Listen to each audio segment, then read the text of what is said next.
অনেক দিন আগের কথা। এক গ্রামে মোহন নামের এক কৃষক থাকত। সেই গ্রামে তার স্ত্রী এবং দুই সন্তান রিঙ্কু এবং মিনার সাথে থাকত। তার দুই সন্তান অনেক বুদ্ধিমান ছিল এবং তারা মাঝে মাঝে তার বাবাকে কাজে সাহায্য করত। আরে বাচ্চারা, একটু জমিতে গিয়ে দেখো তো পাখি আমাদের শস্য খেয়ে ফেলছে কিনা। আচ্ছা বাবা, আমরা এক্ষুনি জমিতে যাচ্ছি। রিঙ্কু এবং মিনা জমির দিকে যেতে থাকে এবং জমির পাশে থাকা বাগানে ঘুরতে শুরু করে। তখন তারা দেখতে পায় সেখানে শহরের কিছু বাচ্চারা খেলা করছে। শহরের বাচ্চাদের দেখে রিঙ্কু মিনাকে বলে, আরে মিনা, দেখো বোন, শহর থেকে কত বাচ্চারা আমাদের গ্রামে পিকনিক করতে এসেছে। চলো ওদের সাথে গিয়ে কথা বলে আসি। রিঙ্কুর কথা শুনে মিনা রিঙ্কুকে বলে, হ্যাঁ ভাইয়া, চলো ওদের সাথে কথা বলি গিয়ে। এই কথা বলে রিঙ্কু এবং মিনা শহরের বাচ্চাদের কাছে যায় এবং তাদের বন্ধু হয়ে যায়। অনেকক্ষণ তারা খেলার পর শহরের বাচ্চারা বাসে উঠে শহরে চলে যায়। শহরের বাচ্চারা যাওয়ার পর মিনা সেখানে দেখতে পায় সেখানে কোনো একটা জিনিস পড়ে আছে। মিনা তার ভাই রিঙ্কুকে তখন বলে, ভাইয়া দেখো দেখো, ওটা কি পড়ে আছে ওখানে।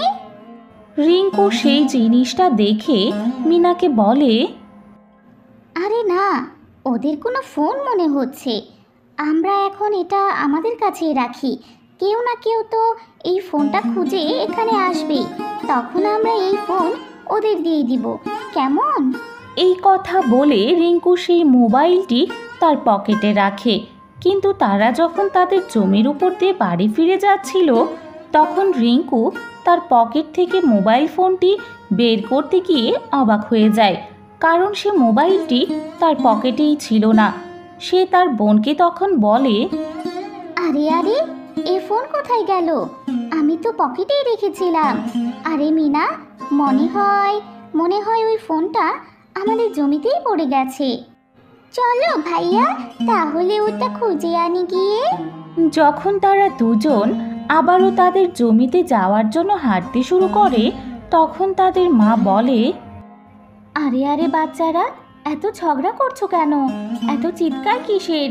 চলে এসো, অনেক রাত হয়ে গেছে, খাবার খেয়ে নাও। তাদের মায়ের কথা শুনে তারা খাবার খেতে চলে যায় এবং খাবার খেয়ে ঘুমিয়ে পড়ে। তারা দুজন ঘুমানোর সময় ভাবে যে তারা অনেক ভোরে উঠে তাদের জমি থেকে মোবাইলটি খুঁজে নিয়ে আসবে। কিন্তু পরের দিন সকালে মোহন যখন জমিতে যায় সে দেখে অনেক অবাক হয়ে যায়।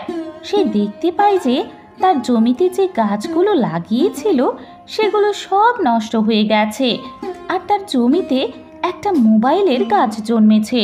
সে গাছগুলো অনেক মোবাইল ছিল, একদম সত্যিকারের মোবাইল। ঠিক তখনই মোহন জোরে জোরে চিৎকার করতে শুরু করে, হায় আল্লাহ, একই সর্বনাশ হয়ে গেল, আমার সব গাছ নষ্ট হয়ে গেল রে। আর এই মোবাইল দিয়ে আমি কি করব?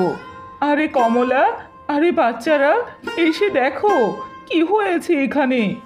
মোহনের চিৎকার শুনে মিনা এবং রিঙ্কু দৌড়ে জমিতে চলে যায় এবং রিঙ্কু তার বাবা আর মাকে সব ঘটনা খুলে বলে। বাচ্চাদের এমন কথা শুনে মোহন এবং কমলা হাসতে শুরু করে এবং কমলা তাদের সন্তানদের বলে, আরে বাচ্চারা, এতে তোমাদের কোনো ভুল নেই। উল্টো তোমরা তো আমাদের অনেক উপকার করেছো। এতগুলো মোবাইল বিক্রি করে আমাদের অনেক লাভ হবে। আসো, আমার কাছে আসো।